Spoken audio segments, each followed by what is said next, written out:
What is up, guys? Orca's here. We got breaking news.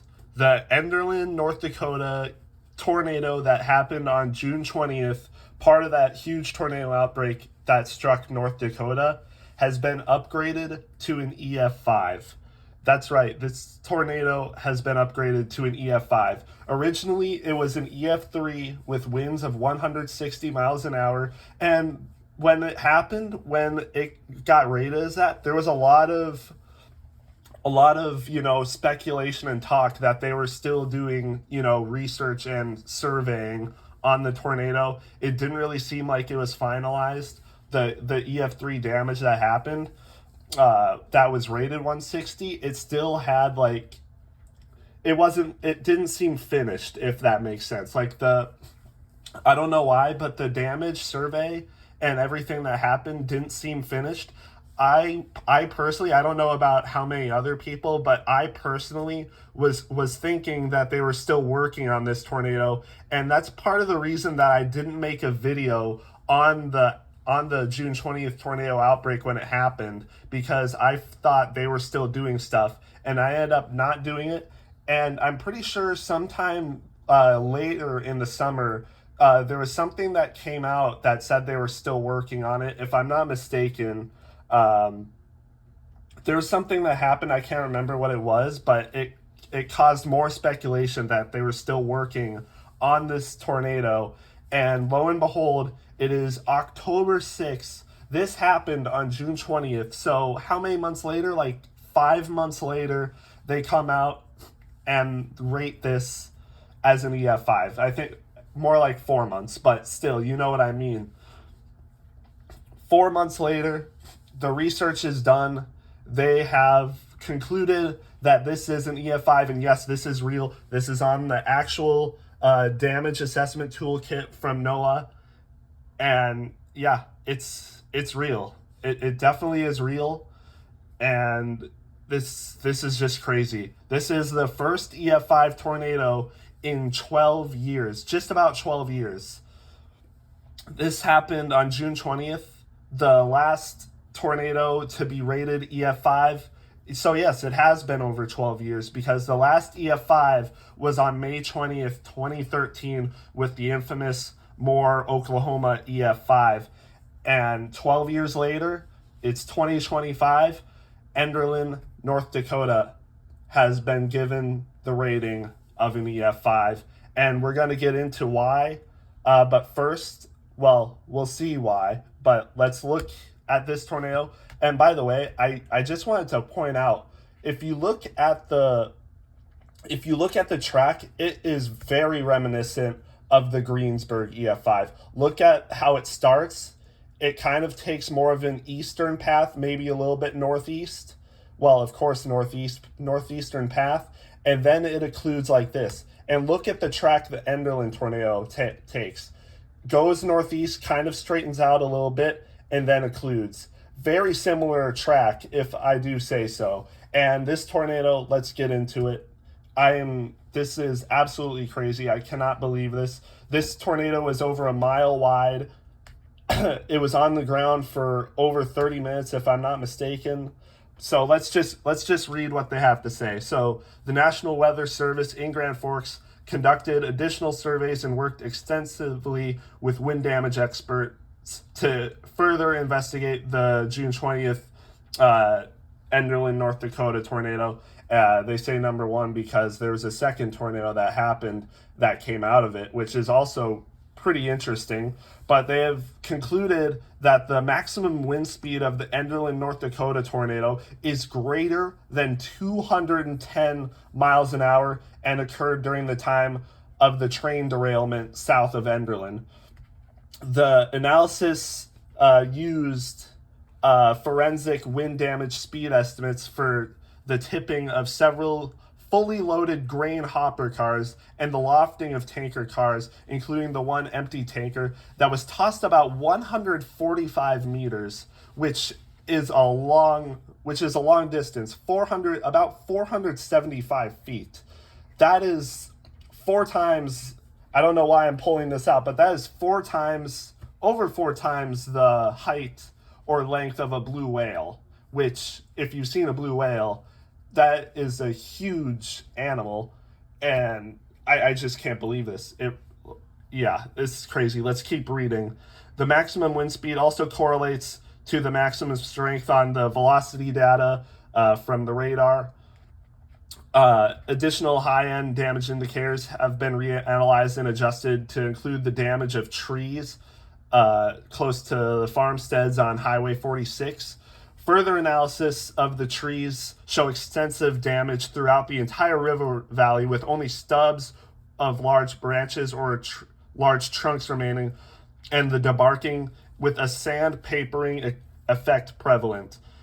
Trees attached with root ball displacements were noted, including one where the original location couldn't even be determined. Wind damage expert analyses helped determine the damage at the farmstead, the second farmstead, to be complete destruction, with a foundation considered to be swept clean and debris swept downwind and scattered. But lack of proper anchoring will limit the overall rating in this area. If you look, we'll get into it besides the EF5 damage, but there has been additional EF4 upgrade damages, which include the tree damage and the housing damage, obviously. The trees around the farmstead were also debarked and root ball displacements. And then it goes on to say the National Weather Service in Grand Forks would like to thank Tim Marshall, Jim Ledoux, Dr. Connell Miller, Greg Kopp, David Sills, and the entire Northern Tornadoes Project at Western University's Canadian Severe Storms Laboratory team for their assistance. And if you know Tim Marshall has worked with the most devastating tornadoes in the modern era. He has been responsible for assisting in rating the most destructive tornadoes, which would include the Moore, Oklahoma tornado. He's also been slightly controversial in ranking tornadoes EF4 that many people believe to be EF5, like the Mayfield, Kentucky tornado, and a lot of other ones that, again, have been controversial in ranking. But yeah, I mean, he was involved with this one too, and he helped in rating this tornado EF5. So, I mean, I would take his word for it. This seems to be legit. So, let's go to the damage indicators real quick. So this involves the train derailment, has other damage ranked at EF5. So this is one of the tipped loaded cars. The tornado derailed 33 train cars, including 19 fully loaded grain hopper cars and 14 empty tanker cars. And you guys might be like, oh, well, I mean, they're tanker cars. Those can be easily tipped over. Look at this. Look how much these rank. Look how much these weigh. Derailed cars were one filled grain car, estimated at around 286,000 pounds, and empty tanker cars, which are 72,000 pounds. And they were pulled into a field away from the track, which I have the pictures of that.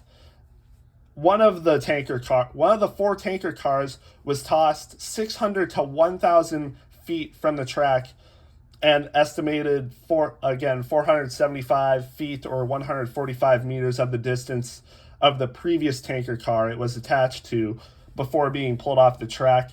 Wheel sets detached near the point from which the cars were derailed from the track. It was in this train derailment location that EF5 damage intensity was noted, with winds greater than 210 miles an hour. And again, it says, they collab with this.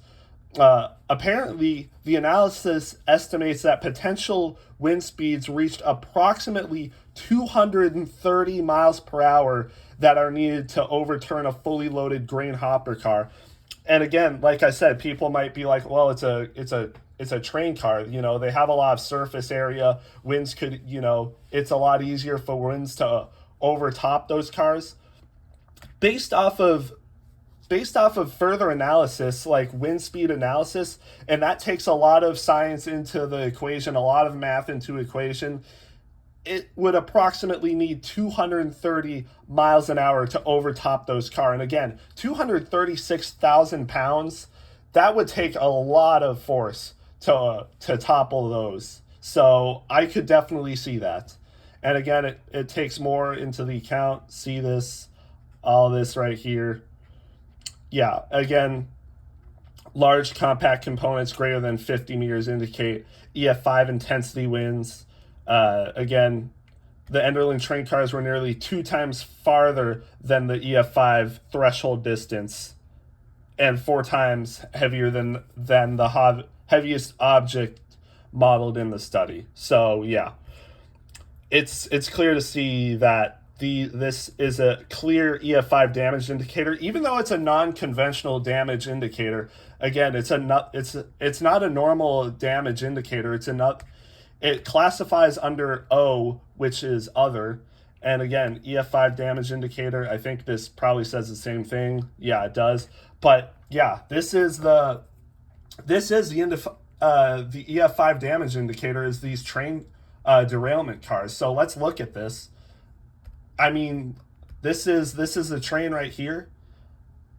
You can see the other tanker in the distance there. I don't think these are the fully loaded ones. I might be wrong on that. But here are the fully loaded ones right here.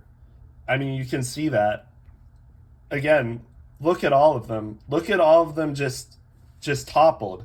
This would take an insane tornado to do this.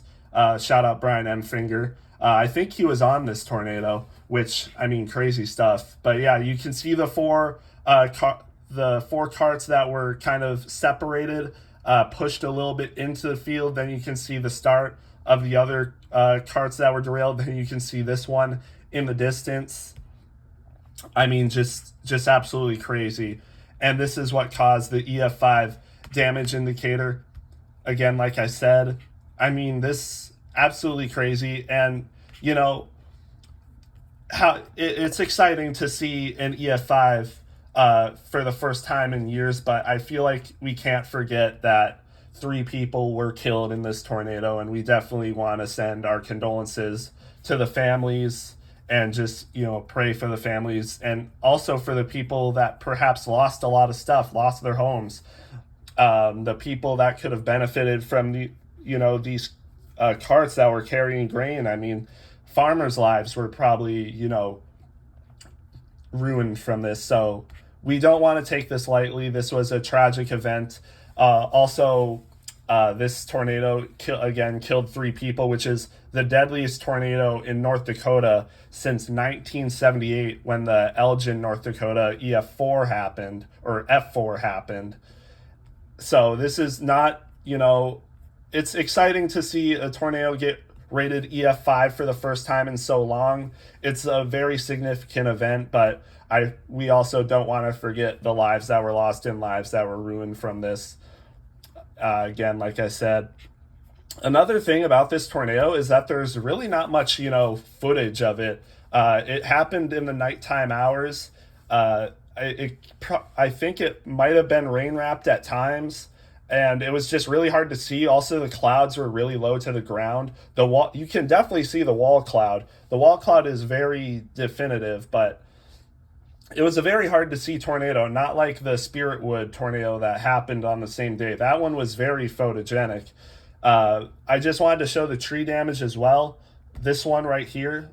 Again, I saw someone on X or Twitter say that this is the most extreme tree damage that they have ever seen. And yeah, when you look at these pictures, you can definitely see that this is very extreme tree damage. With, again, the NWS noting that there was a sandpapering effect on the trees. I mean, completely stripped, debarked. Some were pulled out. Ball roots, which are supposed to really keep the trees anchored into the ground. I mean, again, the tree damage, I mean, very, contextually wise, definitely violent tornado damage, I would say, in terms of just, tree damage, violent tornado damage. And, even with the damage assessment toolkit, we'll go back to that. The tree damage is noted. If we go to this one right here, hardwood tree damage, EF4, low end EF4 damage. Root ball were noted again, like I said, with a quarter mile away, with only 6 feet of the associated tree trunk remaining. Let's actually see. I haven't seen this. Yeah, that's actually crazy. Look, I mean, holy. And you can see like the tree isn't even intact anymore. It's again snapped in half. That's, yeah, I didn't even see this. I think they might have just, because this is new. This just dropped. I think they might have just put some of the images in. Again, more tree damage along the Maple River, completely leveled with only a few trees untouched and partial debarking. I mean, yeah, this is, yeah, this is definitely violent tree damage if I've ever seen any. And then you also have structure damage. I don't know if they have pictures of this. If they don't, no, I accidentally clicked the EF2 one. Yes, so one house, EF4, 170, so low end EF4.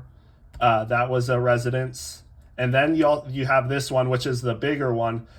Destruction of an engineered and or well-constructed residence. Slab was swept clean. They rated this 180 miles an hour. No no pictures for that, but I have pictures of structural damage. I don't know exactly which house it was that was rated 180, but just look at this one right here. This is definitely violent damage. Originally, these structures were rated 160. The maximum damage was rated 160, high-end EF3 for these residences, but they have since been upgraded to, two of them at least have since been upgraded to EF4 damage. You can see this one there as well. I mean, yeah, just look at that. That's definitely very violent damage. I mean, you really can't get much worse than you can't really get much worse than that. And yeah, let's go. But yeah, actually look at that. Look at the slab right there. I was gonna do a video on this when it happened, but I wanted to wait because I felt like they were doing something more with this. Here's also a picture of the wall cloud, which absolutely crazy. You can't really see the tornado, but the tornado is in there. Yeah, this was a very violent event. Again, another look at these train carts that were pushed away. I mean, this is unprecedented. This really is. And again, I thought personally it looks very similar to the Greensburg track. I mean, again, look how it goes. Look how it kind of goes northeast a little bit, kind of straightens out, just like this one, and then does its occlusion phase. Yeah, I mean, I feel like that's not a coincidence. So these tornadoes that do this, very violent. And then also these EF3 damage indicators are from transmission lines that were toppled as it was kind of in its occlusion phase. And then, like I said, once it was occluding, it produced a second tornado that was rated EF2. So a very interesting event. I will probably go more into detail now that I think that the damage surveys are concluded from this outbreak in completion. I think this Enderlin tornado was the last information or the last stuff they needed to do. I think the Spiritwood tornado is complete. The Valley City tornado is complete. There's the Valley City one right there, and then there's the Spiritwood tornado right there. So yes, I probably will be doing I probably will cover this outbreak. I will make a video on it, as well as some other outbreak. The September outbreak I probably will make a video on, and then maybe some other isolated events I will make a video on. But yeah, this, again, very unprecedented. This hasn't happened in 12 years. We haven't had an EF5 tornado, at least a tornado rated EF5, in 12 years. Again, there's a lot of controversy on a few tornadoes that a lot of people think should have been rated EF5, but they weren't. But this one was, and again, it features some of the most prominent tornado experts. Tim Marshall, he's been rating tornadoes for decades, and there's some tornadoes he's rated EF5, some he hasn't, but he was involved with this one. A lot of research and expert analysis was conducted into this tornado, and again, they found evidence with these train carts, that concluded that the rating was EF5. And that's actually kind of crazy if you think about it. Like, the only damage indicator to be rated EF5 was this train. And that's very unorthodox for rating tornadoes, especially violent tornadoes. It's very unorthodox to rate tornadoes, to give a rating of a tornadoes based off of damage like this. So I wonder what that will mean for the future of rating tornadoes, because obviously, I think this is probably the first time a tornado has been rated EF5 exclusively on the destruction of a train. So that's very interesting. I feel we have not seen anything like this before.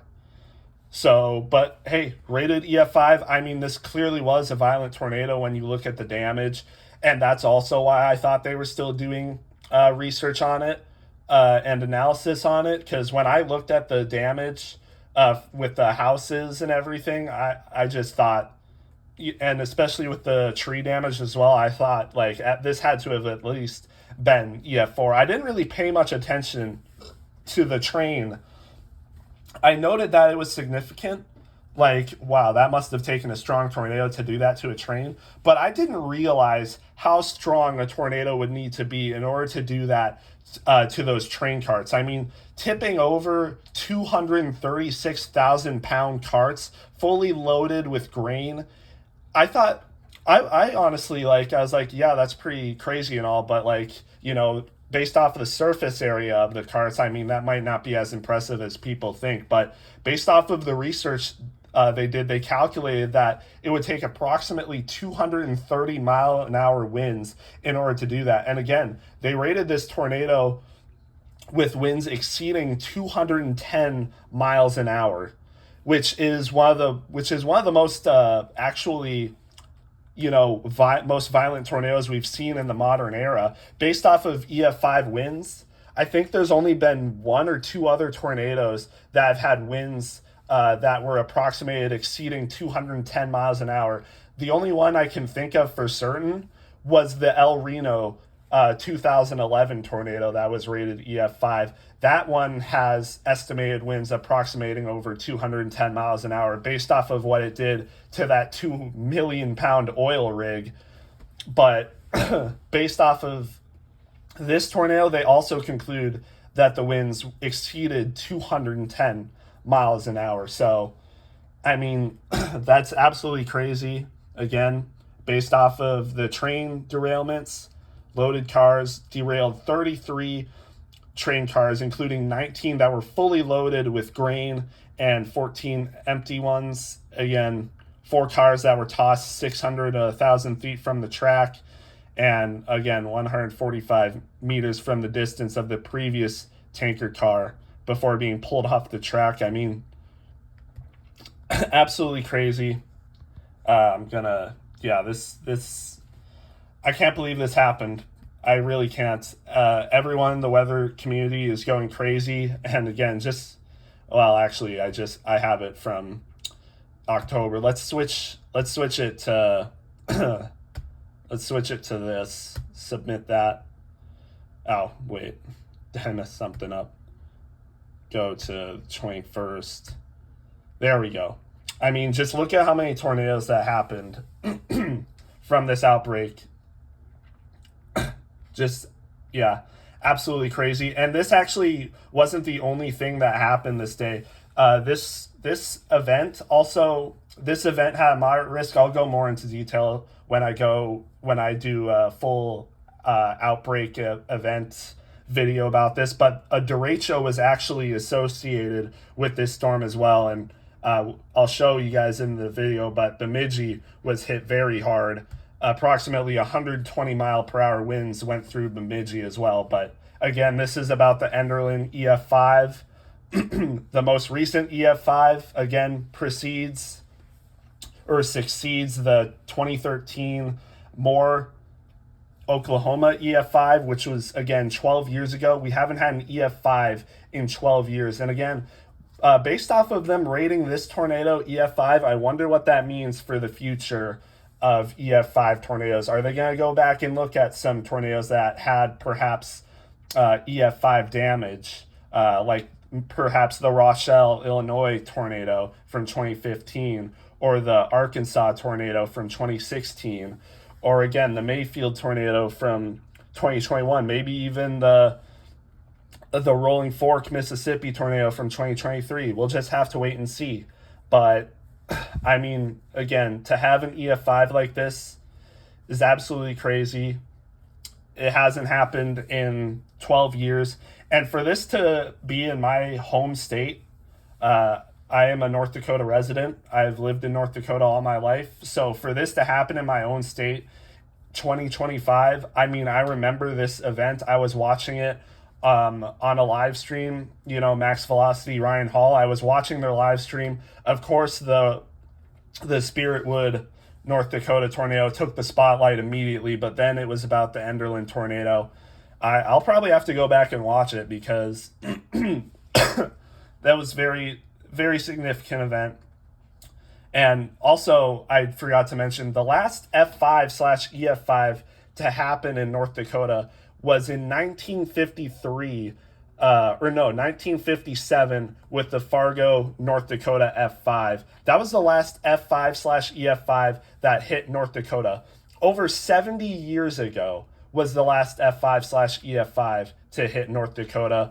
And now in 2025, or I guess around 70 years ago, but now we have another EF5. A crazy day in the weather community, a crazy day in North Dakota history, weather history in general. I mean, just crazy. I can't believe that this actually happened. I was just scrolling X and I see that from someone I follow, and I thought it was a joke at first. I did. I really thought it was a joke. Yeah, I mean, I did. I really thought it was a joke. I had to double check, triple check, quadruple check, but it's here on the DAT. It was on the IEM announcement. Multiple people have posted about it. It's definitely not fake. I would be very surprised if they were to go and downgrade this. I mean, it went from EF3 to EF5. All the work they did on this, again, Tim Marshall, Laboratories, Grand Forks, NWS. I mean, shout out to them. Shout out to them actually taking this seriously. I mean, I can't imagine the amount of work they did on giving the final rating of this tornado. So shout outs to everyone involved with this. They did a great job. I mean, just so much work that was put into this. You rarely see this nowadays with tornadoes. I mean, especially with tornadoes from the past. I mean, just shout outs to everyone involved. I mean, they did a great job. So, and again, EF5 tornado. Again, I want to mention that while this is exciting, very a big topic to talk about. I also don't want to forget the 3 lives that were lost in this tornado and all the damage that definitely ruined some people's lives or weeks or months or even years. So I don't want to take this lightly. This was a tragic event that happened. Very dark day in North Dakota history in terms of weather. But hey, again, EF5 tornado. Really can't say much more about that. A big day in North Dakota history and in weather history. Yeah, just can't believe this happened. And this is something I will never forget. And yeah, I mean, now it's in the books. Was this I can't even remember how many EF5 tornadoes are there now? I think 9. I think there's been 9 EF5 tornadoes now. I might be wrong, 8 or 9 if I'm not mistaken.